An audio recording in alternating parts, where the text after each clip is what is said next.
একটা শিশু বাবার সাথে হাঁটছে স্কুলের পথে, বাবার হাতের একটা আঙুল ধরে ছোট্ট হাতে।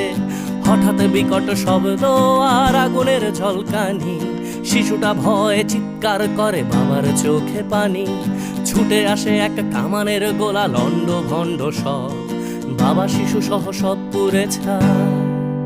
যেন পৃথিবীটাই নীরব, যুদ্ধ বন্ধ হোক, যুদ্ধ বন্ধ হোক, যুদ্ধ বন্ধ হোক, যুদ্ধ বন্ধ হোক, যুদ্ধ বন্ধ হোক, যুদ্ধ বন্ধ হোক, যুদ্ধ বন্ধ হোক, যুদ্ধ বন্ধ হোক। আজ মানুষে মানুষে যুদ্ধ কেন মানুষেরই পৃথিবীতে? মানুষের প্রাণ কেড়ে নিয়ে নাকি মানুষই যাচ্ছে জিতে? ধর্ম কিংবা সীমানার নামে, ক্ষমতা কিংবা টাকা, মানুষের লাশ সস্তা ভীষণ অযতনে পড়ে থাকা। মানুষের